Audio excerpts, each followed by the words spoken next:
चलो, अपन ने क्या कर रहा था, प्रॉब्लम्स देख ली थी।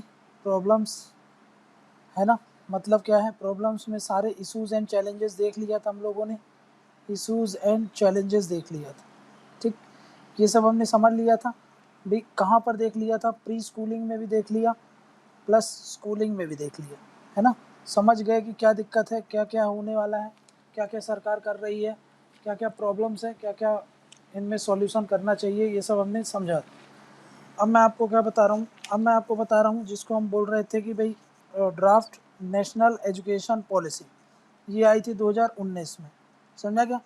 2018 मैंने बताया है बहुत जगह, बट चेक करोगे तो आप 2019 लिखा हुआ मिल रहा है, तो उसको आप ड्राफ्ट नेशनल एजुकेशन पॉलिसी 2019 ही एग्ज़ाम में लिखना, ठीक है ना। क्योंकि आप पॉलिसी का नाम भी देखोगे तो भाई वो आई जरूर 2018, देखो 17 में कमेटी बना दी गई थी, 18 में सब कुछ तैयार हो गया था, समझा क्या भाई। लेकिन उसमें जो लिख के आ रहा है ना, वो NEP 2019 लिख के आ रहा है, मतलब ड्राफ्ट नेशनल एजुकेशन 2019 लिख के आ रहा है। इसीलिए जहाँ पे भी मैंने 18 बोला है उसको करेक्ट कर लेना, क्या हो जाएगा वहाँ पर 19 हो जाएगा, ठीक है ना। ये हम देख लेंगे।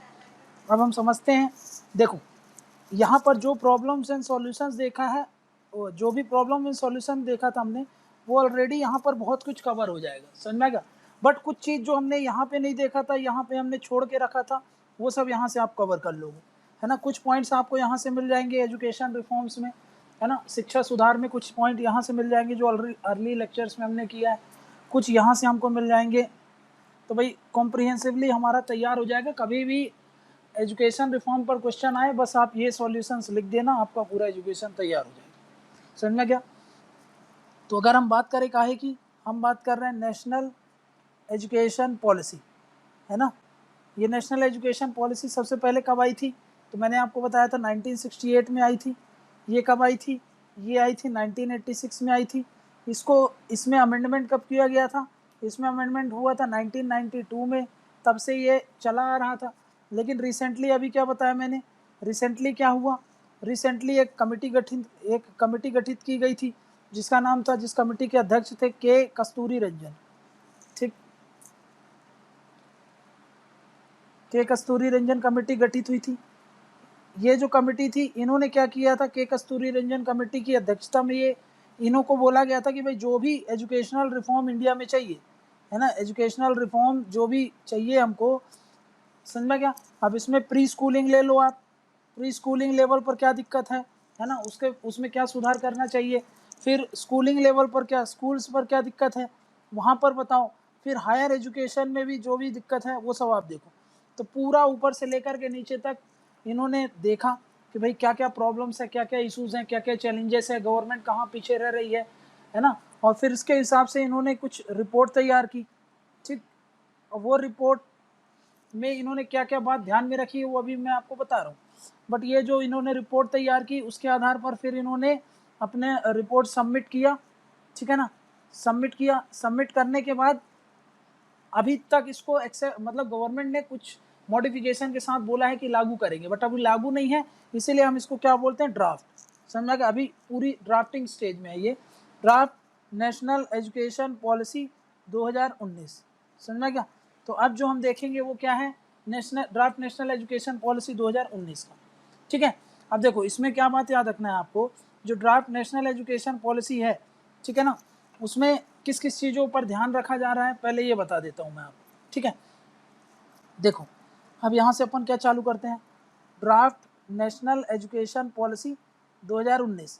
तो आपको समझ में आ गया होगा कि ये ड्राफ्ट नेशनल एजुकेशन पॉलिसी किसके द्वारा लाई गई है। तो याद रखना ये किसके, ऑन द बेसिस ऑफ, यहाँ पे लिख सकते हो आप, on the basis of recommendation of के कस्तूरी रंजन, ठीक है ना। नाम आपको लिखना है, कभी भी आंसर आता है तो ये सब हम लिखते हैं, क्योंकि भाई इन सब को लिखने से ही आपको वैल्यू एडिशन होगा, समझना क्या। अभी अगर मैं बात करूं तो भाई ये जो पॉलिसी है, ये नेशनल एजुकेशन पॉलिसी, ये क्या क्या चीज़ कवर करती है, समझ में क्या। तो पहली बात तो आपको ये याद रखना है कि भाई ये क्या, देखो अभी हमने जो भी प्रॉब्लम्स देखी ना, उसको इन्होंने 5 डायमेंशन में इन्होंने 4-5 सेक्टर में कवर कर दिया। जैसे कि देखो, अकाउंटेबिलिटी फिक्स करने की बात करती है ये। अकाउंटेबिलिटी अभी देखा था ना कि भाई जवाबदेही नहीं रहती है भाई एजुकेशन सिस्टम में, स्कूल एजुकेशन सिस्टम में, कॉलेज में जवाबदेही कम है, तो भाई जवाबदेही के लिए जवाबदेही की बात करते हैं ये, ठीक है ना। फिर दूसरा बोल रहे थे क्वालिटी की बात करते हैं, quality of education, quality of education. जैसे कि हमने बोला था ना कि लर्निंग आउटकम नहीं होता, तो ये काहे पर फोकस करते हैं, ये लर्निंग आउटकम पर फोकस करते हैं, है ना, लर्निंग आउटकम में, ठीक है। क्वालिटी में मतलब क्या, गुणवत्ता में, समझ में आएगा। ये काहे पे, ये जवाबदेही की बात कर रहा हूँ, ठीक है ना, जवाबदेही की बात कर रहा हूँ।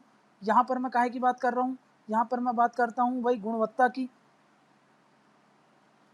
ठीक। गुणवत्ता के साथ साथ ये बात करता है इक्विटी की, है ना, इक्विटी की बात करता है। इक्विटी मतलब काहे की बात करता है, ये समता की बात करता है, ठीक है ना, कि भाई इक्विटी को प्रमोट करना है एजुकेशन, समझा क्या भाई। बोल ये क्या काहे की बात कर रहे हैं, अकाउंटेबिलिटी फिक्स करता है, क्वालिटी ऑफ एजुकेशन की बात करता है, इक्विटी सबको देखो इक्वालिटी और इक्विटी में फ़र्क होता है, समझ में आता है ना।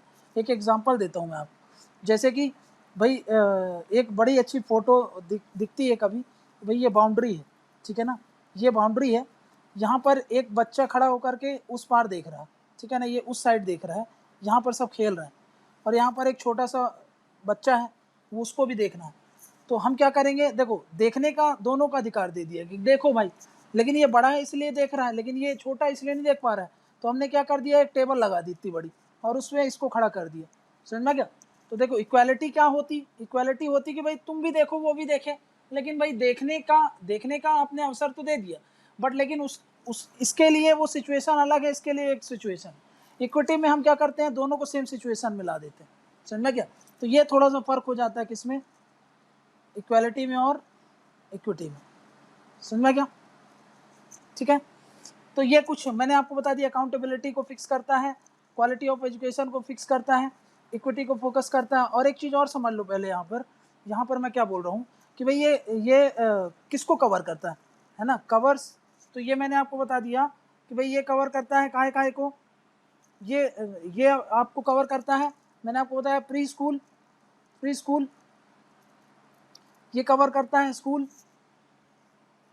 और ये कवर करता है आपका हायर एजुकेशन, ठीक। अब आप बताओ भाई प्री स्कूल ये कब से कब, कितने से कितने बच्चे प्री स्कूल में रहते हैं, स्कूल में कहाँ से कहाँ तक होता है, क्लास आपको पता ही है इसका कि भाई कहाँ से कहाँ चीज़ होती है, ठीक है ना। तो ये थोड़ा सा आप दिमाग में रखना, ठीक, ठीक है। अब यहाँ पे एक चीज़ और समझ लो, यहाँ पे वापस आता हूँ मैं, ठीक। क्या क्या बोला मैंने, काय काय को कवर कर रहा है ये अकाउंटेबिलिटी फिक्स करता है, ठीक है। ये आपको हाँ एक चीज़ और बच रही है क्या भाई, सबकी पहुंच हो ना, जिसको हम क्या बोल देते हैं, एक्सेसिबिलिटी, समझ में क्या, ठीक है ना। भाई इक्विटी की बात करता है, एक्सेसिबिलिटी समझते हो ना, एक्सेसिबिलिटी और अफोर्डेबिलिटी, अफोर्डेबिलिटी इसकी भी बात करता है, ठीक है ना। ये पॉलिसी कॉम्प्रिहेंसिवली ऐसे डील करती है। अफोर्डेबिलिटी मतलब सबके लिए क्या हो भाई, इतना हो कि भाई वो उस व्यक्ति, इतना सस्ता हो वो एजुकेशन की हर एक व्यक्ति उसको अफोर्ड कर सके, समझ में क्या। हर कोई व्यक्ति इसलिए वंचित ना रह जाए कि भाई उसके पास पैसा नहीं था वो एजुकेशन कवर करने के लिए। तो हमको क्या करना है भाई, इतना अफोर्डेबल बढ़ाना है, समझ में आ गया भाई। अफोर्डेबल मतलब वहनता, जो वहन कर सकता है ना, वो हर एक व्यक्ति जो वहन कर सके उसको, उसकी बात करने के लायक बोल रहा हूँ, ठीक है ना। एक्सेसिबिलिटी का मतलब क्या होता है कि भाई, एक्सेसिबिलिटी का मतलब होता है कि भाई वो उसको पहुंच सके, समझ में आ रहा है कि भाई उसके जो उसका पहुंच हो सकती है ना, कि भाई वो मतलब उसको एजुकेशन, ऐसा नहीं है कि एजुकेशन लेने के लिए उसको अपना घर बार छोड़ करके 30-40 किलोमीटर दूर जाना पड़े। तो हमको एक्सेसिबिलिटी मतलब जो उसकी पहुंच होती है, ठीक है ना, पहुंच को भी जो है उसको भी ध्यान में रखना। तो भाई ये जो नेशनल एजुकेशन पॉलिसी है, ड्राफ्ट ही है ये, समझ में आया ना। जब लागू हो जाएगा तो अभी चाहेगी सरकार इन सबको किसी को भी ना माने, ये तो रिपोर्ट होती है जो कि इन्होंने दे दिया, अभी ये सरकार के ऊपर है क्या मानना है और क्या नहीं मानना, समझ में आ गया। तो ये बात थोड़ा सा याद रखना कि भाई क्या बोल रहा हूँ मैं बोल रहा हूँ क्या कि ये काहे को कवर करती है। तो ये मैंने आपको 5 चीज़ मैंने आपको बता दिया, समझ में क्या। ये 5 पिलर्स हैं, ठीक है ना। इन पिलर्स पर ये पॉलिसी टिकी है। समझ में आ रहा है? मतलब ये जो 5 चीजें मैंने बोला, 1 2 3 4 और ये 5, समझ में आ गया? ये 5 क्या है? देखो, ये नेशनल एजुकेशन पॉलिसी है। ये नेशनल एजुकेशन पॉलिसी जो है ये 5 स्तंभ पर टिकी हुई है। समझा क्या? ठीक। इसमें पहला, ये दूसरा, ये तीसरा, ये चौथा और ये पांचवा। ये 5 क्या है? ये अभी हमने देख लिया। ये पांचों चीज ये समझा क्या? ये पहला, ये दूसरा, ये तीसरा, ये चौथा, ये पांचवा। कवर काहे काहे को करता है तो ये हमने देख लिया। प्रिपेयर किसने किया था ये भी हमने देख लिया, किसने किया है? इसने किया। अब मैं आपको बताता हूँ कि भाई इसकी आखिरकार क्या क्या रिकमेंडेशन, ठीक है ना। तो अब हम समझते हैं, सीधे आते हैं कि भाई इसका रिकमेंडेशन क्या है। Recommendation of committee. कौन सी कमेटी? ये भी जो के कस्तूरी रंजन ने रिकमेंड की है। समझा क्या? देखो इन्होंने क्या बोला है। सबसे पहले इन्होंने कुछ चीजें बोली है, ध्यान में रखना क्या बोल रहा हूँ, ठीक है। इनके द्वारा कही गई बातों को थोड़ा सा दिमाग में रखना, क्योंकि भाई आपको क्या होता है कि भाई पॉइंट्स याद नहीं रहते हैं, बट फिर भी हम क्या कर सकते हैं वहाँ पर इन पॉइंट्स के दम पर हम थोड़ा सा समझ सकते हैं कि भाई ये क्या है, ठीक है ना। तो अब ये देख लेते हैं क्या क्या फोकस काहे काहे पर है। तो देखो, रिकमेंडेशन जो स्पेसिफिक रिकमेंडेशन है वो बाद में देखेंगे। पहले हम बात करते हैं कि भाई क्या क्या पिलर थे इसके, ये देख लिया। अब हम समझते हैं फोकस किस पर है। देखो फोकस किस पर ये करना चाहता है ना, काहे का ये फोकस करने की बात करते। तो पहला ये बात करते हैं कि भाई जो हमारा हायर एजुकेशन है ना, हायर एजुकेशन है, देखो उसके लिए कुछ बात करेंगे। फिर मैंने आपको बताया स्कूल के लिए कुछ बात करेंगे, है ना, स्कूल के लिए कुछ बात करेंगे और प्री स्कूल के लिए कुछ बात करेंगे।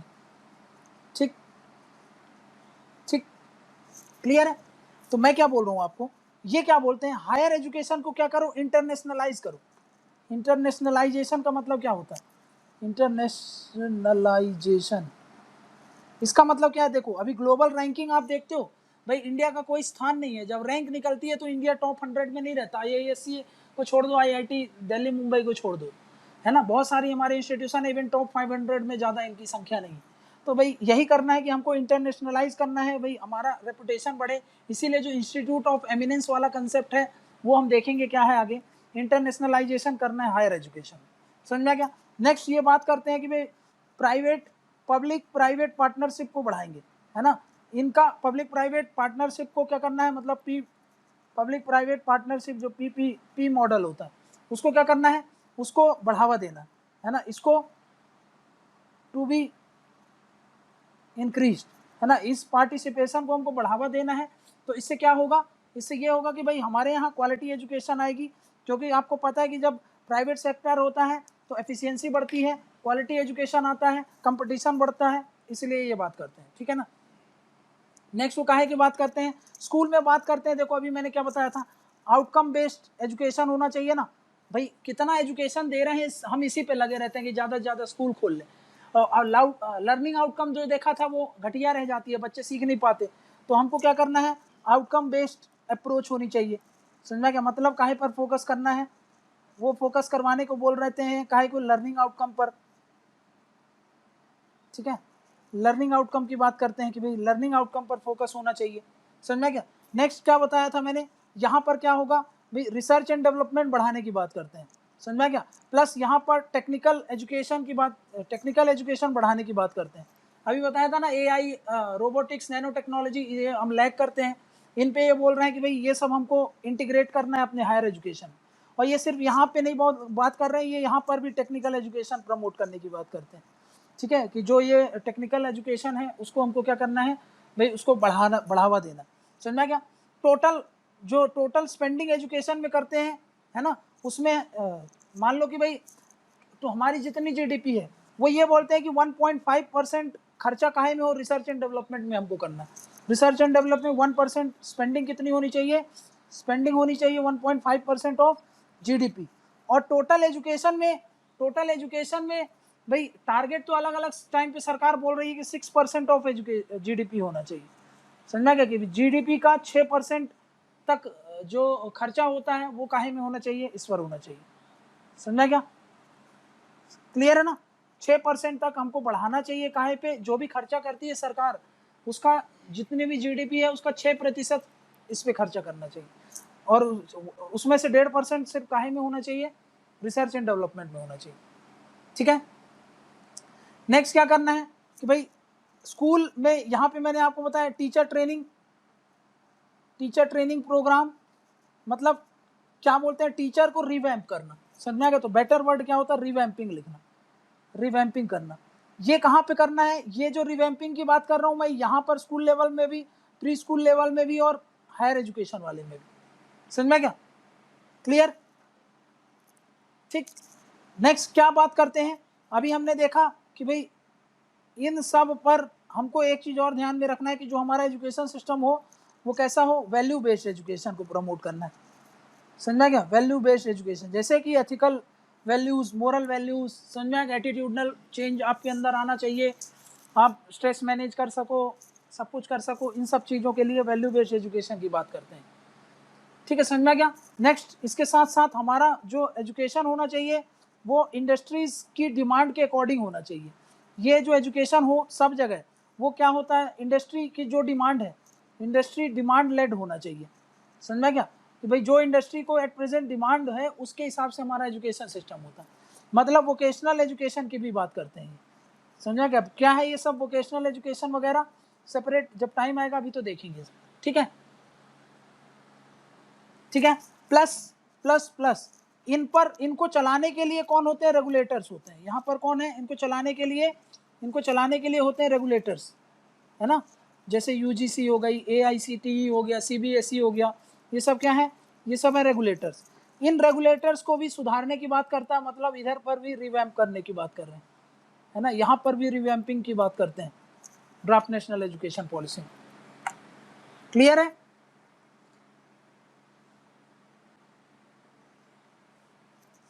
ठीक, क्लियर है। मतलब क्या है? पहले क्या हो रहा था कि स्टेट का रोल कम हो जा रहा था एजुकेशन में, बोला जाता रहा कि स्टेट ध्यान नहीं देती है, ये नहीं करती है, वो नहीं करती है। तो वहीं पे बात हो गई क्या कि भाई role of central government in education sector, in education to be increased.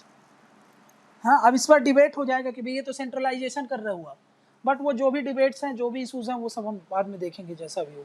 समझना कि अभी के लिए क्या पता होना चाहिए आपको? ये पता होना चाहिए। ठीक है, क्लियर है ये बात? किस किस चीज पर ध्यान दे रहे हैं? तो समझ जाना कि भाई तीनों लेवल पर बात कर रहे हैं, तीनों की जो जो अलग अलग प्रॉब्लम्स हैं उनको सुधारने की बात करते हैं।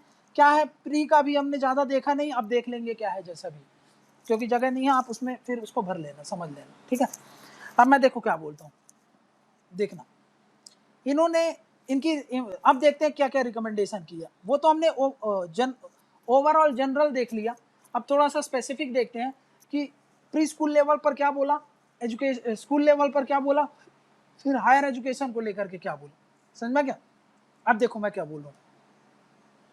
अभी क्या हो रहा था, देखो ये जो प्री स्कूलिंग होती है, प्री स्कूलिंग, है ना, क्या बोलते हैं उसको? प्री स्कूलिंग में क्या बताया जाता है भाई? Early childhood care and education, है ना, यही पढ़ाया जाता है, इसी पर ध्यान दिया जाता है। अर्ली चाइल्डहुड केयर एजुकेशन, समझा क्या?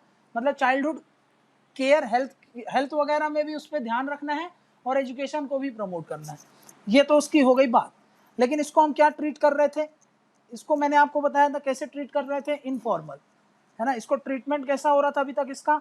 इसको हम बोल रहे थे ये इनफॉर्मल है। इनफॉर्मल के कारण हमने देखा था कि भाई ये सब प्रॉब्लम आती है। तो ये बोल रहे हैं कि भाई अभी हम क्या कर रहे हैं, अलग अलग मानते हैं, है ना। ये स्कूल होता है, ये स्कूल लेवल है, और ये प्री स्कूल मान के चल रहे हैं इसको, प्री स्कूल, है ना। इसको हम क्या करते हैं, हम दोनों को डिफरेंट ट्रीट करते हैं, है ना, ट्रीट देम डिफरेंट। कैसे बताया ना, इसको हम इनफॉर्मल मान के चलते हैं, इनफॉर्मल, और ये part of formal education, formal, है ना। तो उन्होंने ये रिकमेंडेशन क्या करते हैं भाई, ये इसके साथ अलग अलग क्यों ट्रीट कर रहे हो, इन दोनों को आप इंटीग्रेट करो। सबसे पहली बात, इंटीग्रेट मतलब उसको एकीकृत कर दो आप, समझ में क्या? जोड़ दो भाई, ये क्लासिफिकेशन होना ही नहीं चाहिए। No classification, no classification of formal education and informal education, है ना। कि भाई जो हम फॉर्मल एजुकेशन और इनफॉर्मल एजुकेशन का जो ये क्लासिफिकेशन करते हैं, ये क्लासिफिकेशन होना ही नहीं चाहिए, है ना। इसकी जगह हम क्या कर रहे हैं, इसको भी फॉर्मल ही मान के चल रहे हैं। मतलब यहाँ से, अब यहाँ से प्लस हायर एजुकेशन, इसके बाद हायर एजुकेशन आएगा, ये सब ही क्या होंगे हमारे देश में, ये सब के सब लाल वाले बॉक्स के अंदर आ जाएंगे। मतलब सब के सब क्या होंगे, फॉर्मल एजुकेशन होंगे, है ना। औपचारिक एजुकेशन, फॉर्मल एजुकेशन मतलब होता है औपचारिक। जब कोई भी चीज़ औपचारिक हो जाती है तो उस पर प्रॉपर रूल्स एंड रेगुलेशन लगते हैं, प्रॉपर तरीके से उन पर कंट्रोल होता है, समझ में क्या, सब रूल्स फॉलो करना रहता है, सबके लिए यूनिफॉर्म स्टैंडर्ड्स होते हैं। इसीलिए ये सब चीज़ों के बारे में उन्होंने बोला कि क्यों ना हम इसको इंटीग्रेट करें और इसको क्या मान के चलें, ये वाला हमको क्या मान के चलना है, फॉर्मल एजुकेशन मान के चलना है, समझ में क्या। अब नेक्स्ट क्या बोल रहा हूँ मैं, देखो इसके लिए उन्होंने एक फॉर्मूला दिया जिसको बोलते हैं, एक फॉर्मूला है, देखो ये फॉर्मूला समझना है आप। फॉर्मूला क्या है, जिसको बोलते हैं 5 + 3 + 3 + 4 फॉर्मूला, समझा क्या, ये फॉर्मूले का नाम है। अब ये क्या है आपको याद कैसे रखना है, ये तो रट्टा ही मारना ही पड़ेगा आप, समझा क्या। देखो उन्होंने क्या किया, देखो प्री स्कूल से लेकर के, प्री स्कूल्स के लेकर के 12th तक, है ना। मतलब प्री स्कूल के बाद स्कूल आएगा, है ना। स्कूल कहाँ से आएगा, 1 से लेकर के कहाँ तक जाएगा, 12 तक, समझ में क्या। इसको क्या बोला, यहाँ से यहाँ तक हमने क्या कर दिया, ये जो स्कूलिंग है इसको हमने 4 स्टेज में डिवाइड कर दिया, समझा क्या। ये 4 स्टेज में है। स्टेज पहला, स्टेज फर्स्ट, फिर स्टेज 2, फिर बोला स्टेज 3 और लास्ट में स्टेज 4, है ना, समझ में आ रहा ना। मतलब जो आप केजी से किंडरगार्टन से जो पढ़ाई चालू कर रहे हो उसको क्या बोला उन्होंने कि भाई आप क्या कर दो, उसको 4 स्टेज में कर दो, क्या 4 स्टेज में डिवाइड कर दो। अब एक बात बताओ, 0 साल का बच्चा तभी से स्कूल जाने लगता है क्या, नहीं जाता है। 1 साल का होगा तो जाने लगेगा, नहीं जाएगा। 2 साल में नहीं जाएगा, 3 साल में वो जाना चालू करता है। तो बोले कि भाई क्या करना है आपको, आप क्या कर दो, जो पहला स्टेज है, पहले स्टेज का नाम उन्होंने बोला कि भाई इसको हम बोलेंगे क्या, ये रहेगा फाउंडेशनल स्टेज, ठीक है, फाउंडेशनल स्टेज, ठीक।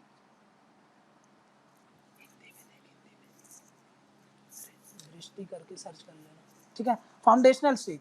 दूसरा क्या बोल रहा हूं मैं, दूसरे को बोलते हैं प्रिपरेटरी स्टेज, प्रिपरेटरी स्टेज,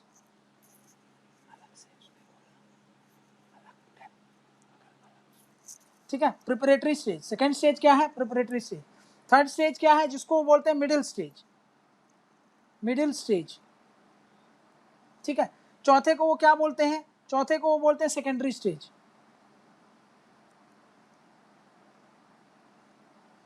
ठीक।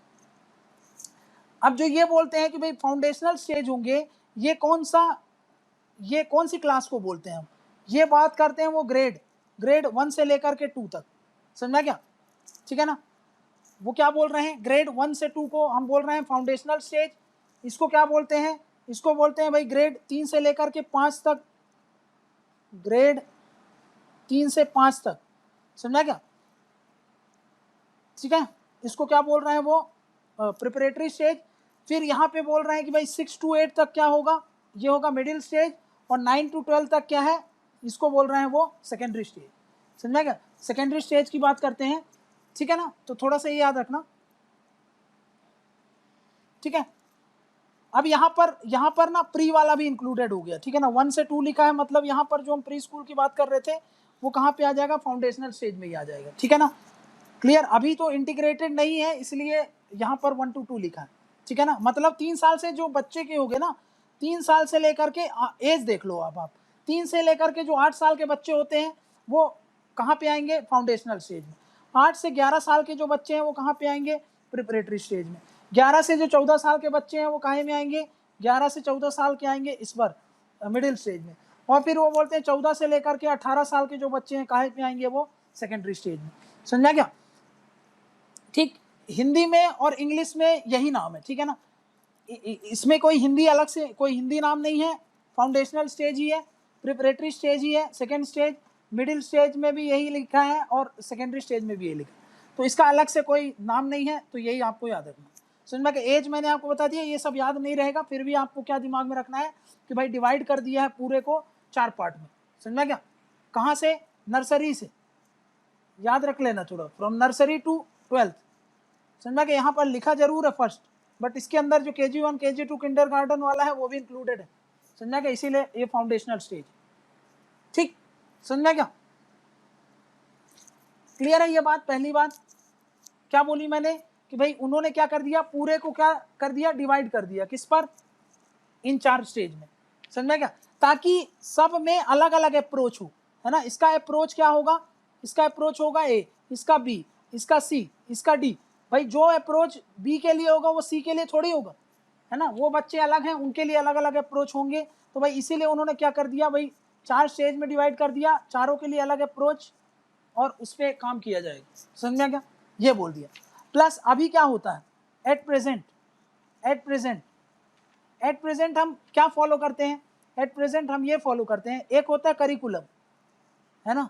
करिकुलम मतलब क्या होता है, पाठ्यक्रम जो होता है। समझ में क्या, पाठ्यक्रम मतलब जो आपका जो भी आपका अलग अलग क्लासरूम प्रोग्राम चलते हैं पढ़ाई से रिलेटेड। समझ क्या, तो इसको क्या बोलते हैं हम, करिकुलम।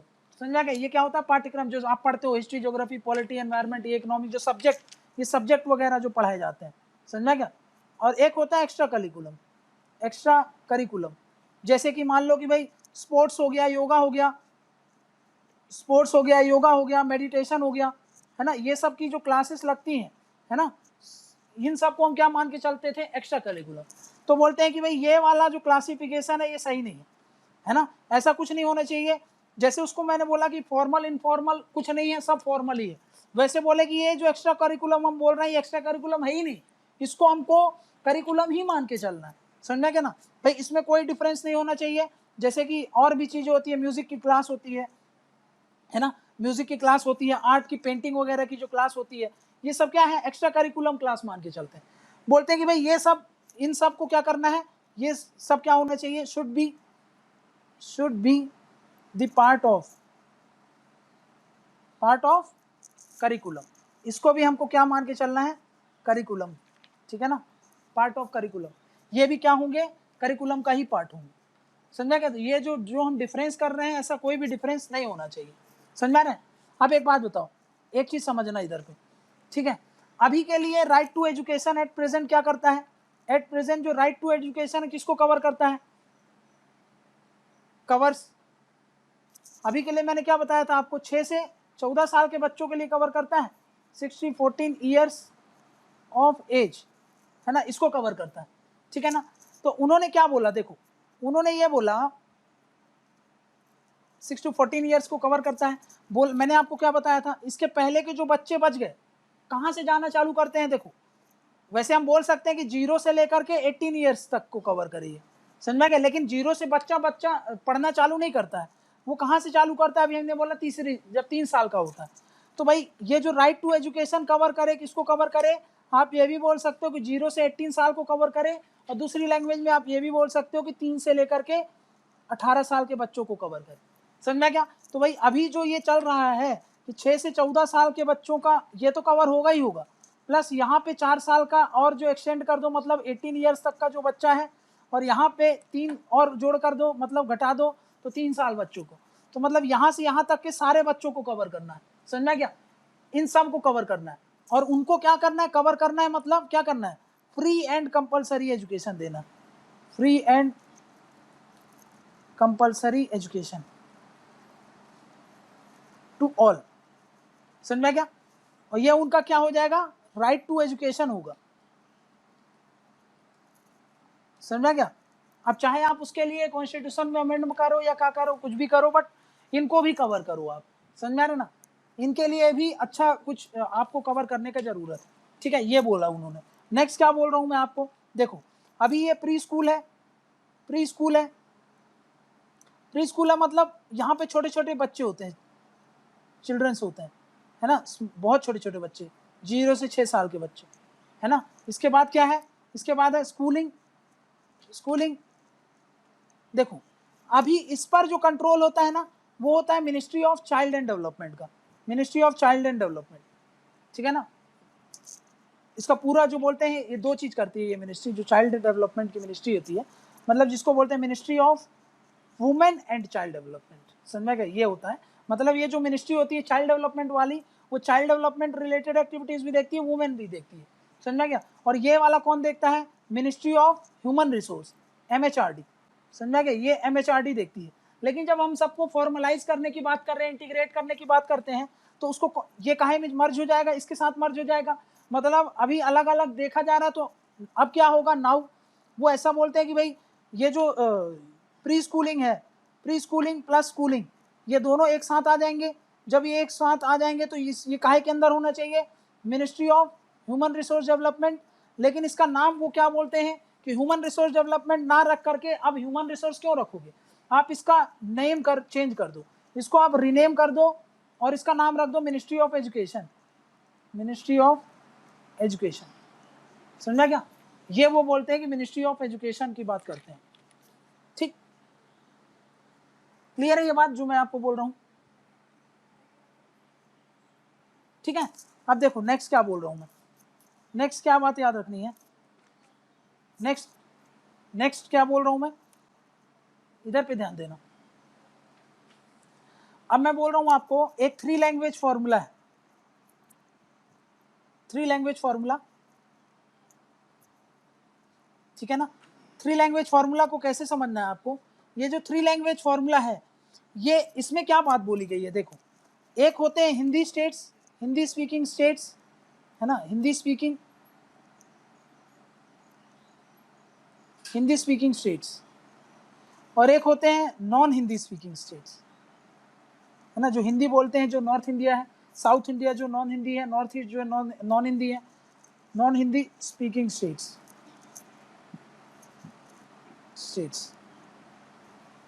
अब थोड़ा सा समझो मैं क्या बोल रहा हूं, यहां पे समझना, जब प्री स्कूलिंग होगी, देखो इधर पे समझो, प्री स्कूलिंग होगी तो काहे में होनी चाहिए प्री स्कूलिंग, ये बोलते हैं मदर टंग में होनी चाहिए, है ना, मदर टंग, ठीक, ठीक है, मदर टंग में होना चाहिए, ठीक, यहां पर भी मदर टंग में होनी चाहिए, कोई भी हो मदर टंग में ही होगी, ठीक है, मदर टंग में होनी चाहिए। अब बात करें जो 1 से जो अपन ने बात किया 1 से लेकर के 5वीं क्लास तक क्या होना चाहिए, इसमें बोलते हैं कि भाई जो 3 लैंग्वेज है अभी हम देखेंगे, उसमें इनको एक्सपोजर मिल जाना चाहिए, समझा क्या, मतलब प्रिपेयर हो जाए वो 3 लैंग्वेज के लिए उनको क्या मिल जाना चाहिए, एक्सपोजर मिल जाना चाहिए, समझा क्या, मतलब क्या है, इनको एक्सपोजर तो मिलना चाहिए, एक्सपोजर टू 3 लैंग्वेज, है ना, 3 लैंग्वेज के बारे में थोड़ा थोड़ा उनको जानकारी होने लगने चाहिए। लेकिन अभी भी जो इनका मीडियम होगा वो क्या होना चाहिए, अभी भी जो मीडियम की बात करते हैं वो बोलते हैं कि मीडियम तो मदर टंग ही हो, अभी भी कोई दिक्कत नहीं है, मदर टंग हो, ठीक, क्लियर। लेकिन एक्सपोजर काहे में हो जाना चाहिए, 3 लैंग्वेज में हो जाना चाहिए, समझा क्या, क्लियर है। ये यहां पर भी लागू है सेम, ठीक है ना, यहां पर भी लागू है, ठीक। लेकिन इसके बाद 6वीं के बाद 6+, अब क्या होना चाहिए, देखो 6+ की बात कर रहे हैं, यहां पर क्या बोलते हैं वो, हिंदी स्पीकिंग को क्या करना चाहिए, देखो इनको हिंदी सीखना है प्लस इंग्लिश सीखना है प्लस कोई भी अदर लैंग्वेज, इंडियन लैंग्वेज, समझेगा, other modern Indian language, modern Indian language, ये सिखाना है उनको, समझ में क्या, क्लियर है। लेकिन वही बात करते हैं जब यहाँ के लिए, साउथ इंडिया के लिए, तो यहाँ पे बोल रहा है कि भाई आपको हिंदी कंपलसरी होगी, हिंदी कंपलसरी बोल रहा हूँ, तो भाई इसको क्या बोल रहे हैं, यहाँ पे बोल रहे हैं कि भाई इंग्लिश तो आपको सीखना है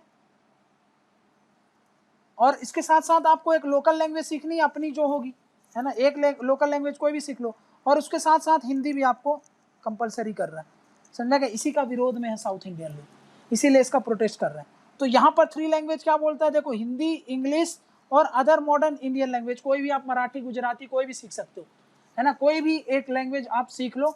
वैसे इनके लिए क्या बोला गया है भाई, इंग्लिश आपको, हिंदी और कोई भी एक लैंग्वेज उठा लो आप, समझा क्या। देखो यहाँ पर तो हिंदी के लिए कोई दिक्कत नहीं है, लेकिन इनको दिक्कत हो जाएगी, समझा क्या, इनके लिए हम क्या कर रहे हैं, हिंदी, साउथ इंडियन प्रोटेस्ट कर रहे हैं कि भाई इनके लिए क्या आप फोर्स कर रहे हो, समझ में गया।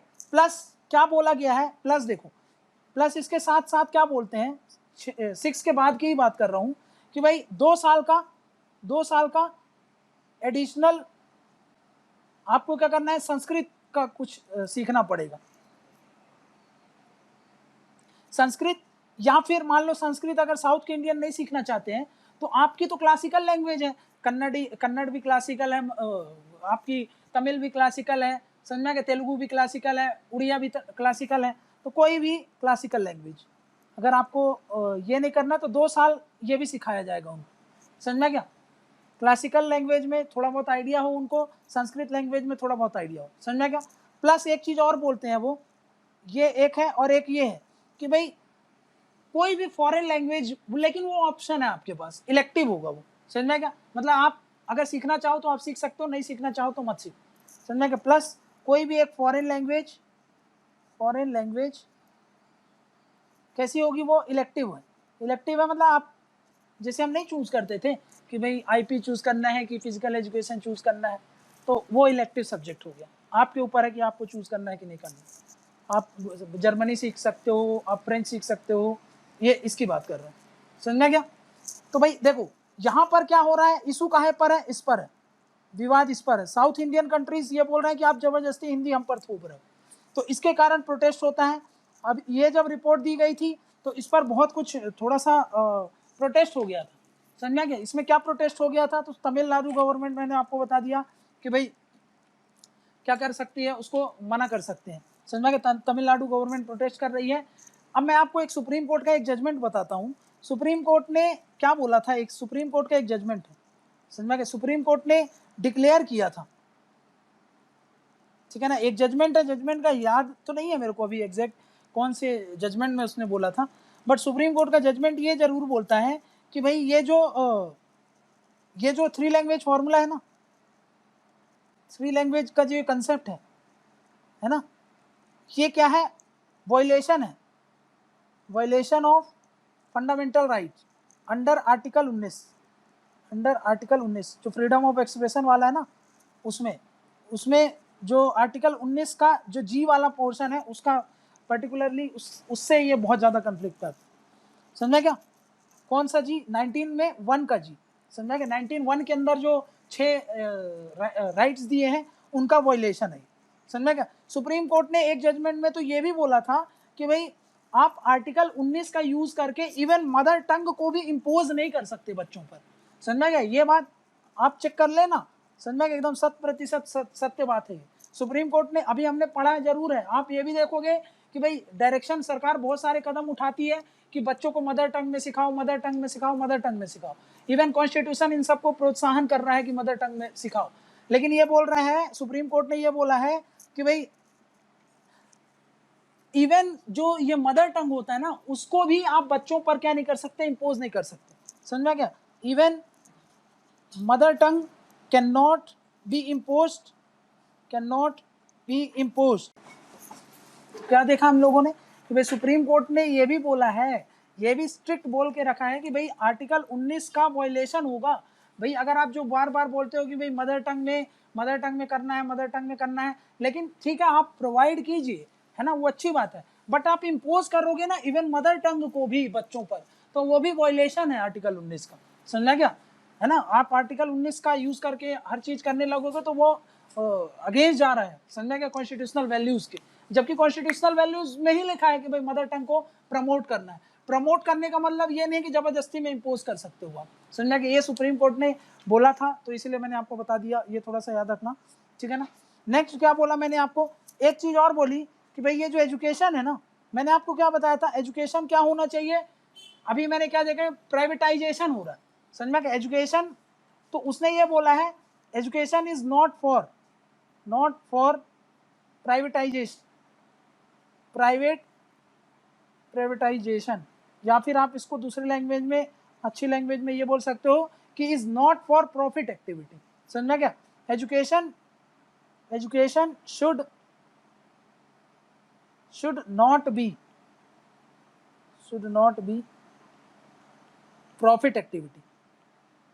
अभी जो क्या होता है कि भाई क्या करता है, भाई एजुकेशन को प्रॉफिट एक्टिविटी बना लिया है है ना, हर प्राइवेट इंस्टीट्यूशन उसको एक पैसा कमाने का जरिया बना लिया, समझना क्या। एजुकेशन को इसने बोला कि भाई हमको ऐसा ट्रीट करना है, ये क्या है, एक तरीके का सोशल गुड है, सोशल गुड है ना। सरकार को यहाँ पर ध्यान देना चाहिए कि भाई ये एक, जैसे कि आज रिसोर्सेज को लेकर के बहुत सारा वो होने लगा ना कि भाई ये रिसोर्सेज का प्राइवेटाइजेशन होने लगा, वैसे सरकार को ये बात ध्यान में रखना है कि भाई भले ही प्राइवेटाइजेशन को आप प्रमोट कर रहे हो, बट वो प्रॉफिट बेस्ड एक्टिविटी नहीं करो उसको, समझना क्या। एटलीस्ट वो प्रॉफिट बेस्ड एक्टिविटी ना हो, उसमें क्या होना चाहिए, प्रॉफिट ना हो करके वो क्या होना चाहिए, एक सोशल गुड होना चाहिए, है, सोशल बेस्ड एक्टिविटी होनी चाहिए। क्लियर, ठीक। इसके अलावा उन्होंने क्या बोला है, इसके अलावा ये बोला है कि भाई जो टीचर्स की प्रॉब्लम थी, अब जो टीचर्स की प्रॉब्लम वो देख लेते हैं, तो उनके टीचर्स ट्रेनिंग प्रोग्राम लगाए जाएं, जिसकी बात किया है। टीचर्स ट्रेनिंग प्रोग्राम को बढ़ावा देना है, बहुत सारे टीचर्स ट्रेनिंग प्रोग्राम को हमको बढ़ावा देने की ज़रूरत है, समझना क्या। नेक्स्ट उसी में उन्होंने क्या बोला कि भाई कई सारे सब स्टैंडर्ड स्कूल्स हैं, सब स्टैंडर्ड स्कूल्स हैं, उसके अलावा सिर्फ स्कूल्स ही नहीं, सब स्टैंडर्ड इंस्टीट्यूशंस हैं, कॉलेजेस वगैरह जो होते हैं, अक्सर आपको दिखेंगे कि भाई सब स्टैंडर्ड के जैसे डिग्री के लिए चलते हैं और उनका कोई आउटकम कुछ भी नहीं रहता, समझना क्या। इसके अलावा कुछ सब स्टैंडर्ड टीचर्स हैं, है ना, इनको क्या बोला है कि भाई इनको अगर काफ़ी समय देने के बाद, काफ़ी रिसोर्स इन्वेस्टमेंट करने के बाद, काफ़ी इन पर रेगुलेशन करने के बाद भी अगर ये परफॉर्म नहीं कर रहे हैं तो इनको क्या कर दो, शट डाउन कर दो, है ना, इनको बंद करने की ज़रूरत है, समझा क्या। क्लियर है, इनको शट डाउन करने की ज़रूरत है, ठीक है। प्लस इसके साथ क्या बोला, टीचर्स के लिए कंपलसरी कर रहा है, बोला है कि भाई 4 साल का एक इंटीग्रेटेड प्रोग्राम होना चाहिए टीचर के क्वालिफिकेशन के, जो बीएड होता है ना, बीएड मतलब स्पेसिफिक बीएड होना चाहिए। जैसे कि भाई आप मान लो कि भाई आप कल को यहाँ पढ़ाने जा रहे हो, तो उसके लिए एक स्पेसिफिक प्रोग्राम हो, उसी में उसको ट्रेनिंग दी जाए टीचर्स को। 4 साल का प्रोग्राम करिए आप, जैसे 4 साल की इंजीनियरिंग होती है ना, वैसे बीएड का 4 साल का स्पेसिफिक प्रोग्राम होना चाहिए, काहे के लिए, ताकि वो टीचर एलिजिबल हो जाए, काहे के लिए, पढ़ाने के लिए। तो क्या बोला मैंने, नेक्स्ट क्या बोल रहा हूँ, 4 year integrated stage specific BEd program for teacher qualification, है ना। जैसे आप 4 साल की इंजीनियरिंग करोगे तभी जा कर के आप इंजीनियर कहलाओगे ना, वैसे 4 साल का यहाँ पर बीएड प्रोग्राम जब आप कंप्लीट करो तभी आप टीचर के लिए क्वालिफाई हो गए, ऐसा इस कमेटी के थ्रू रिकमेंडेशन दी गई है सरकार, समझा क्या। तो ये तो हमने देख लिया कि स्कूल लेवल पर इन्होंने क्या क्या बात की, ठीक है ना, स्कूल लेवल पर हमने देख लिया है। अब थोड़ा सा देखते हैं हायर एजुकेशन लेवल पर क्या क्या बात की थी, ठीक है ना। नेक्स्ट देखते हैं क्या हायर एजुकेशन के लिए क्या क्या बात की है ना। स्कूल का समझ लिया, प्री स्कूल का समझ लिया, हायर एजुकेशन का देखते हैं, ठीक है ना। हायर एजुकेशन का देखते हैं, हायर एजुकेशन, ठीक।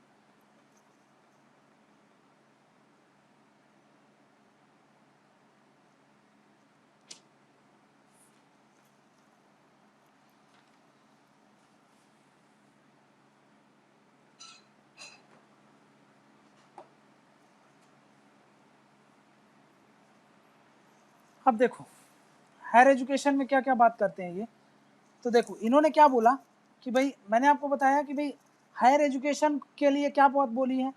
हायर एजुकेशन को क्या करना है, पहला हमको क्या करना है, इंटरनेशनलाइज करना है, ये बात याद रख लेना, इंटरनेशनलाइज करना है, ठीक, ये बात पहली बात याद रख लेना। दूसरा क्या बोल रहा हूँ कि भाई जो मैंने आपको क्या बताया, जो रेगुलेटर्स होते हैं, है ना, रेगुलेटर्स, देखो रेगुलेटर्स की ना ज़्यादा दिक्कत वहाँ पे नहीं है स्कूल लेवल पर, इसलिए वहाँ पर हमने ज़्यादा डिटेल में देखा नहीं था। सब ज़्यादा दिक्कत यहाँ पर होती है रेगुलेटर्स को लेकर के, समझ में गया। यहाँ पर क्या है, रेगुलेटर्स की क्या बात कर रहे हैं वो, रेगुलेटर्स की जब वो बात करते हैं तो यहाँ पर मल्टीपल रेगुलेटर्स हैं, देखो मल्टीपल रेगुलेटर्स हैं। अब मैं आपको बताता हूँ कैसे मल्टीपल रेगुलेटर्स हैं। जैसे कि मैं आपको बताता हूँ, जो लीगल एजुकेशन है ना, लीगल एजुकेशन के लिए कौन होता है, उसके लिए बार काउंसिल है, ठीक है, बार काउंसिल है, ठीक है। नेक्स्ट बार काउंसिल के अलावा अभी मैंने क्या बताया आपको कि भाई टेक्निकल एजुकेशन के लिए कौन है, टेक्निकल एजुकेशन के लिए अभी मैंने आपको बताया AICTE है, ठीक है ना। टेक्निकल एजुकेशन के लिए कौन है, AICTE है, समझ क्या, ये काहे के लिए है, टेक्निकल एजुकेशन के लिए।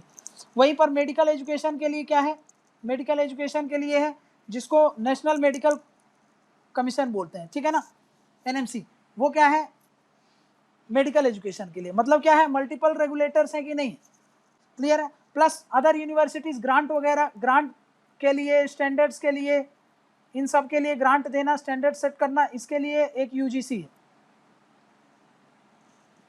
क्लियर है।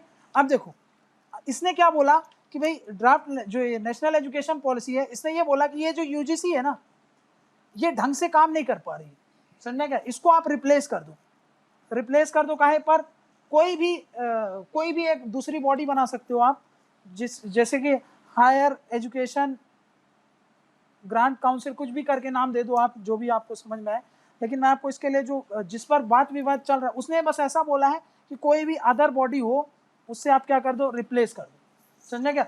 लेकिन जब बात चल रही है, जो न्यूज़ में रहता है, उसको बोलते हैं higher education commission of India, समझा क्या, HECI। ये क्या करेगी, हायर एजुकेशन कमीशन ये सबस्यूम कर लेगी, ये जो बॉडी है ना, ये जो आपको देख रहे हो, बार काउंसिल है, AICTE है, NMC है, UGC है, इन सब की जगह एक बॉडी आ जाएगी, कौन सी, higher education council of India, समझा क्या। तो इसकी बात उन्होंने बोली है, बोला है कि भाई इस पर थोड़ा सा ध्यान देना चाहिए, ठीक, क्लियर है ना।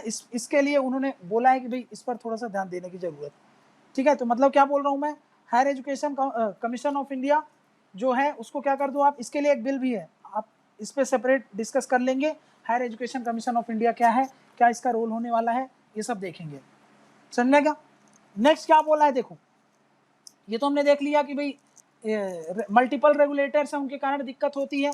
एक ये रेगुलेटर को क्या है कि खत्म नहीं करने की बात कर रहा है, ये इसके अंदर में आ जाएंगे, इसकी बात कर रहा है, समझ में आ रहा है ना, ये इसके अंदर आ जाए, ये इसके अंदर आ जाए, ये इसके अंदर जाए। लेकिन ये वाली जो इंस्टीट्यूशन, ये तो खत्म ही करने की बात कर रहा है, इनको खत्म करने की बात नहीं कर रहा है, ये तो रहेंगे ही, ये भी रहेंगे, ये भी रहेंगे, लेकिन आपस में कोऑर्डिनेशन रहे, समझ में क्या, इसके अंडर में काम करेंगे वो लोग, समझ में क्या, इसके अंडर में ही काम करेंगे।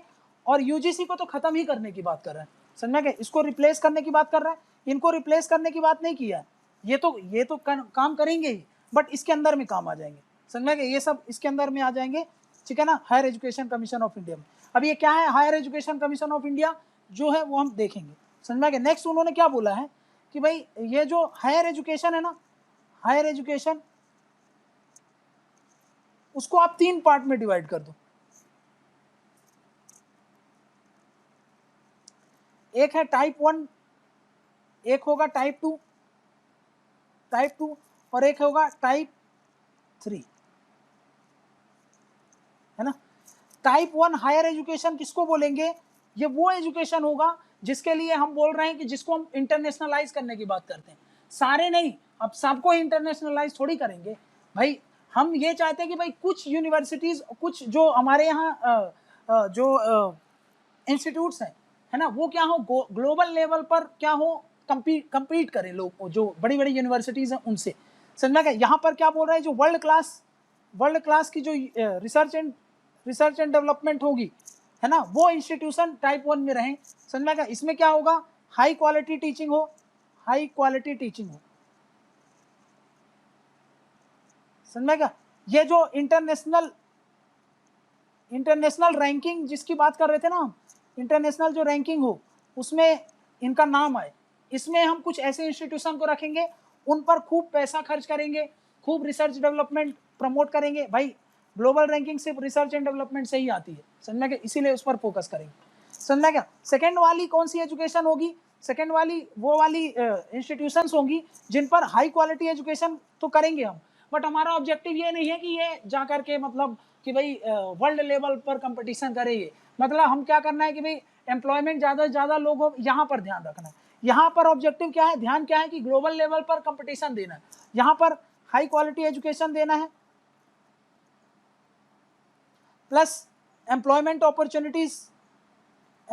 अपॉर्चुनिटीज जो होती हैं उनको बढ़ावा देना है, समझना क्या। इंडस्ट्री लेड एम्प्लॉयमेंट अपॉर्चुनिटीज वगैरह देने का ये ट्राई करेंगे। समझ में क्या? क्लियर है? ठीक है, ये पीजी वगैरह जो होते हैं, पीजी वगैरह को भी कवर करेंगे। समझ में क्या? जो हायर वाले होंगे। एक होते हैं जो हाई क्वालिटी एजुकेशन तो देंगे, हाई क्वालिटी एजुकेशन जो यूजी लेवल पर बात करते हैं, अंडर ग्रेजुएट पर, अंडर ग्रेजुएट लेवल है ना। ये पोस्ट ग्रेजुएट के लिए है, ये काहे के लिए है? अंडर ग्रेजुएट के लिए। समझ में क्या? क्लियर है? इसके लिए थोड़ा सा ध्यान में रखना। तीन मतलब क्या बोला है, तीन तरीके की यूनिवर्सिटीज और इंस्टीट्यूट को डिवाइड कर दो आप। एक है अंडर ग्रेजुएट वाले, एक है पोस्ट ग्रेजुएट वाले, दोनों में हाई क्वालिटी एजुकेशन देना है। इनका ऑब्जेक्टिव क्या रहेगा? एम्प्लॉयमेंट, दोनों का ही क्या है? एम्प्लॉयमेंट अपॉर्चुनिटीज वगैरह ध्यान देना, इसका भी और इसका भी। लेकिन एक तीसरे तरीके की कैटेगरी करो जिसमें क्या होना चाहिए, जहां पर इंस्टीट्यूट ऑफ एमिनेंस का कंसेप्ट आता है। समझ में क्या? यहां पर इंस्टीट्यूट ऑफ एमिनेंस है ना, जहां पर हम वर्ल्ड क्लास इंस्टीट्यूशन बनाने के वो करेंगे कि दुनिया भर से लोग हमारे यहाँ रिसर्च एंड डेवलपमेंट प्रमोट हो, इसकी बात कर रहे हैं। समझा क्या? नेक्स्ट क्या बात कर रहे हैं वो बोलते हैं कि भाई इसके 2 मिशन लॉन्च किए हैं, है ना। ये जो बड़ी बड़ी यूनिवर्सिटीज हैं इनको प्रमोट करने के लिए, बढ़ावा देने के लिए 2 मिशन है ना। अब ये 2 मिशन क्या है? कौन सी 2 यूनिवर्सिटी हैं जिसको पूरी दुनिया जानती है इंडिया की? तो एक है मिशन नालंदा, मिशन तक्षशिला और मिशन नालंदा, है ना। ये 2 मिशन लॉन्च किया जाएगा, है ना। काहे के लिए? जो भी मैंने आपको बताया कि भाई यूनिवर्सिटी लेवल पर इंस्टीट्यूशन, जो बड़े बड़े हायर इंस्टीट्यूट्स होते हैं उन पर जो भी रिफॉर्म वगैरह करना है, समझेगा, उसके लिए मिशन लॉन्च करेंगे हम। ठीक है ना। उन पर उनको ज़्यादा से ज़्यादा क्या करना है, हमको रिफॉर्म करना है, रिस्ट्रक्चर करना है। तो ये सब याद रखना। ये सब काहे के लिए? ये रिस्ट्रक्चर करने के लिए। रिस्ट्रक्चर मतलब जो भी गड़बड़ी हो गई थी उन सबको सुधारने के लिए। कहाँ पर? रिस्ट्रक्चरिंग हायर एजुकेशन को। ठीक, क्लियर है?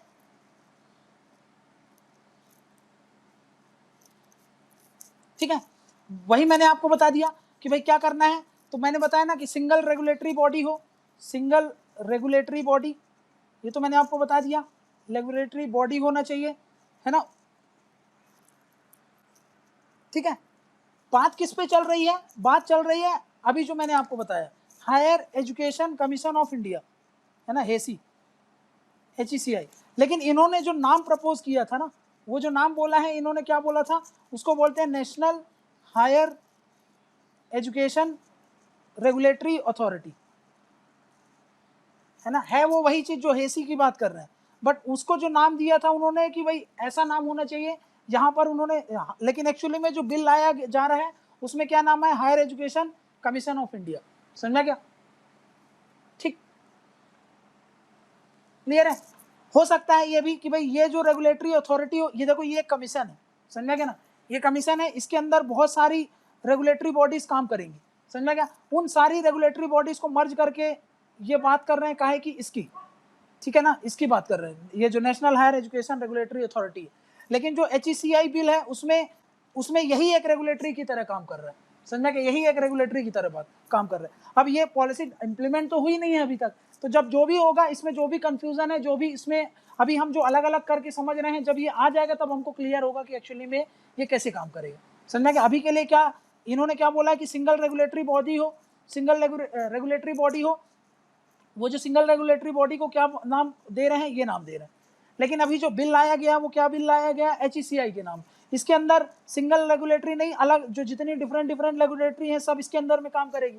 मतलब इनको, ये जो रेगुलेटरीज हैं ये कौन होंगे? ये रेगुलेटरीज होंगे। ये रेगुलेट करेंगे टेक्निकल एजुकेशन को, ये मेडिकल एजुकेशन को, ये लीगल एजुकेशन को, ये लोग रेगुलेट करेंगे। समझेगा? बट इन ये भी किसके रेगुलेशन में काम करेंगे? Higher education commission of India. लेकिन ये कमीशन क्या बोलती है कि ये सारे रेगुलेशन ना हो, क्या हो? एक सिंगल रेगुलेशन हो, यहाँ पर अलग अलग रेगुलेशन ना हो करके सिंगल रेगुलेशन, है ना। तो ये ड्राफ्ट नेशनल एजुकेशन में ऐसा बोला गया, लेकिन एक्चुअली में जो बिल आया है अभी जो हायर एजुकेशन के लिए वो ऐसा है जो मैंने आपको बताया। रेगुलेटरी अलग अलग ही रहेंगे, लेकिन वो सब किसके अंदर में आ रहे हैं? तो HECI के अंदर में आ रहे हैं। समझना क्या? इसके लिए, इसको इम्प्लीमेंट करने के लिए देखो, ये जो रिस्ट्रक्चरिंग की बात कर रहा हूँ, ये सब मिशन की बात कर रहा हूँ, इसको इम्प्लीमेंट करने के लिए एक वो बनाई जाएगी, है ना। इसको इम्प्लीमेंट करने के लिए, टू इम्प्लीमेंट इसको इम्प्लीमेंट करने के लिए राष्ट्रीय शिक्षा आयोग बोला जा रहा है, राष्ट्रीय शिक्षा आयोग बनाया जाएगा। समझा क्या? ये क्या करेगा, इन सबको वो देगा, समझा क्या, इम्प्लीमेंट करेगा। और इसी में एक रिसर्च वगैरह को जो भी बोला ना कि रिसर्च एंड डेवलपमेंट को प्रमोट करना है, उसको इम्प्लीमेंट करने के लिए क्या करेंगे भाई, नेशनल रिसर्च फाउंडेशन बनाया जाएगा, ठीक है ना, इसकी भी बात की जा रही। ठीक, नेक्स्ट देखते हैं क्या बात हुई है और हायर एजुकेशन से रिलेटेड। नेक्स्ट ये बोल रहे हैं कि भाई अभी हमने देखा ना कि भाई पब्लिक एजुकेशन जो है, पब्लिक एजुकेशन है ना, जो सरकारी स्कूल में जो एजुकेशन है उसको हमको पैरिटी में लाना है ना, at parity with private education. जो प्राइवेट एजुकेशन में, प्राइवेट स्कूल्स में जो एजुकेशन का लेवल है, जो क्वालिटी है, हमको उसकी बराबरी करनी है पब्लिक स्कूल में। जो गवर्नमेंट स्कूल्स होती है ना, गवर्नमेंट स्कूल्स होती हैं, उनको क्या करना है, उनके बराबर लेके आना है। केवी और नवोदय तो इन्हीं के पैरिटी में है, लेकिन और जो गवर्नमेंट स्कूल की हम बात कर रहे हैं बहुत सारे लैग करते हैं, वो हमको क्या करना है, पैरिटी में लेके आना है। तो ये काहे का पॉइंट है, ये स्कूल वाला पॉइंट है, कॉलेज वाला पॉइंट है, यूनिवर्सिटी लेवल सबका पॉइंट है। समझा क्या ना, समझ में? बात करें अगर हम यूनिवर्सिटी लेवल में, तो पब्लिक यूनिवर्सिटी ज़्यादा अच्छा परफॉर्म करती है प्राइवेट इंस्टीट्यूट वाले। ये वाला ज़्यादा लेवल, स्कूलिंग लेवल पर ये ज़्यादा मान्य रखता है। समझ में? आईआईटी से अच्छी, आईआईएससी से अच्छी कोई भी प्राइवेट इंस्टीट्यूशन नहीं है इंडिया में। समझ में ना? ठीक है, तो आईआईटी थोड़ा सा दिमाग में रखना कि आईआईटी हमेशा परफॉर्म कर रही है। तो जो हायर एजुकेशन में वो ज़्यादा अच्छे से परफॉर्म करती है। कौन? प्राइवेट वाली, सॉरी प्राइवेट बोल रहा हूँ, पब्लिक वाली। लेकिन स्कूल लेवल पर कौन ज़्यादा अच्छा परफॉर्म करते हैं? प्राइवेट वाले। ठीक है ना? ठीक है, तो थोड़ा सा ये बात याद रख लेना। और आईआईएससी जो चालू किया गया था ना, अभी मैंने बोला आपको प्राइवेट है, आईआईएससी जो चालू किया गया था, मैंने आपको बोल दिया था पब्लिक है। ये जो चालू किया गया था तो एज एन प्राइवेट इंस्टीट्यूशन ही चालू किया गया इसको, ठीक है। और मेरे हिसाब से जहाँ तक मैं गलत नहीं हूँ तो ये प्राइवेट ही, अभी भी प्राइवेट ही चलता है, ठीक है ना। प्राइवेट है जहाँ तक मेरे को लग रहा है, क्योंकि ये चालू भी प्राइवेट ही किया गया था।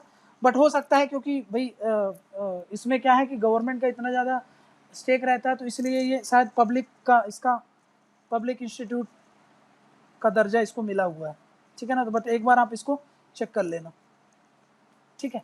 मेरे हिसाब से जब चालू किया गया था तो ये टाटा ने चालू किया था, तो प्राइवेट ही था ये, समझेगा। बट बाद में शायद कंफर्म नहीं पता है मेरे को, बट आप चेक कर लेना, इसको पब्लिक इंस्टीट्यूशन का दर्जा मिला हुआ है।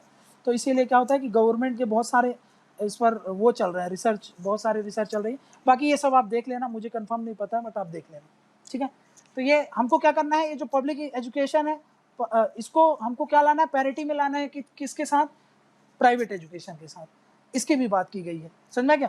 प्लस नेक्स्ट क्या बात कर रहे हैं कि भाई जो एजुकेशन के लेकर के जो जेंडर गैप है ना, जेंडर गैप है, मतलब क्या है जेंडर गैप का मतलब कि भाई जो देखो एडमिशन है ना, देखो जो एजुकेशन है, एजुकेशन अभी भी देखो मेन के पास ज़्यादा है, मेन आउट नंबर करते हैं किसको, वुमेन को, है ना।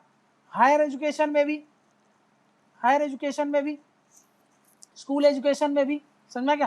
तो भाई इसको क्या करना है, हमको कम करना है, ये जो गैप है ना भाई, मेल इतना है, देखो मेल इतने हैं और फीमेल सिर्फ इतने ही एडमिशन ले रही हैं। ये मेल का ग्राफ है, ये फीमेल का ग्राफ। तो ये जो गैप है ना, इसको हमको क्या करना है, कम करना है।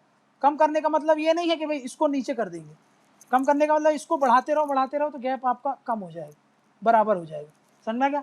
नेक्स्ट क्या बोल रहे हैं भाई, एनरोलमेंट बढ़वाना है हमको, एनरोलमेंट जो है ना, एनरोलमेंट बढ़ाना है। काहे में, देखो जिसको हम ग्रॉस एनरोलमेंट रेशियो बोल रहे थे, स्कूल लेवल पर तो हमने देखा था कि बढ़ता है, लेकिन 8th के बाद हमने देखा था कि भाई वो कम हो जाता है।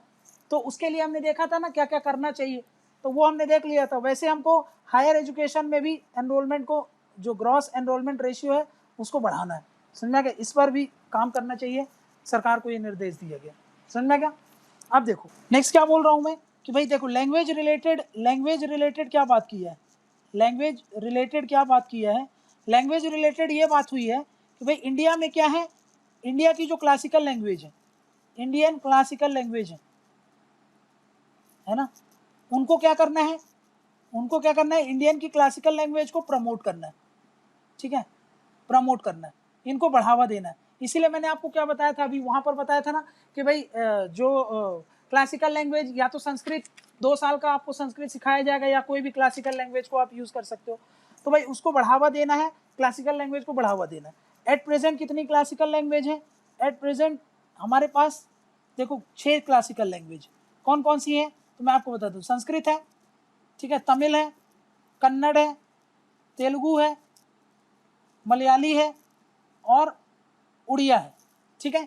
संस्कृत, तेलुगु, कन्नड़, तमिल, मलयाली, उड़िया, समझा कि ये लैंग्वेज है।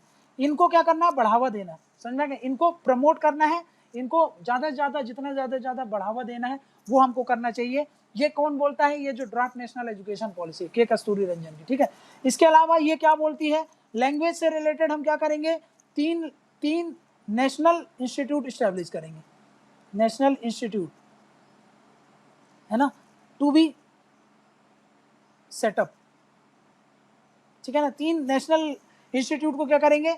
सेटअप करेंगे, जिनको एक नेशनल इंस्टीट्यूट का दर्जा मिलेगा। जैसे आईआईटी वगैरह ये सब नेशनल इंस्टीट्यूट होती है ना, राष्ट्रीय स्तर पर इंस्टीट्यूट होती है, वैसे एक होगी प्राकृत, एक होती है जिसको बोलते हैं तमिल बोल रहा हूँ, पर्शियन, और एक है पाली, समझना क्या? ये 3 को क्या करना है? बढ़ावा देना। इनको बढ़ावा देने के लिए क्या करना पड़ेगा? इनसे रिलेटेड एक इंस्टीट्यूशन बना दो, नेशनल लेवल का इंस्टीट्यूशन होगा। वो क्या करेगा? इन लैंग्वेज को क्या करेगा? प्रमोट करेगा, इसको भी प्रमोट करना, समझा क्या?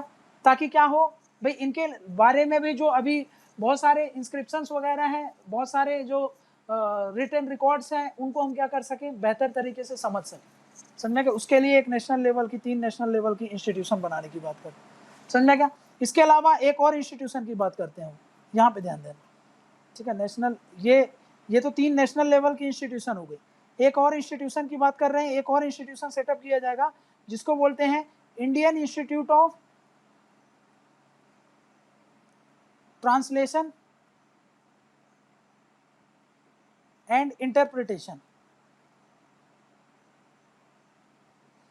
समझना क्या? तीन मतलब यहाँ पे क्या बोल रहा हूँ, ये जो यहाँ पे 3 इंस्टीट्यूशन तो बनाई जाएगी, समझना क्या? और उसके अलावा एक ये होगा इंडियन इंस्टीट्यूट ऑफ ट्रांसलेशन जो इंटरप्रिटेशन, ठीक है। इसमें क्या बोल रहे हैं वो कि भाई एक ऐसी इंस्टीट्यूशन होगी, देखो हमारे यहाँ बहुत सारे रिटन रिकॉर्ड्स हैं, है ना, रिटन रिकॉर्ड्स, है ना। उनको क्या करे? ये इंस्टीट्यूट क्या करेगी? ये इंस्टीट्यूट होगी, ये इंस्टीट्यूट इन रिकॉर्ड्स को क्या करेगी? इंटरप्रेट करेगी, समझा क्या? इंटरप्रेट मतलब पढ़ करके, समझा क्या? पढ़ने के बाद इनको क्या करेगी? डिफरेंट लैंग्वेजेस में ट्रांसलेट करेगी।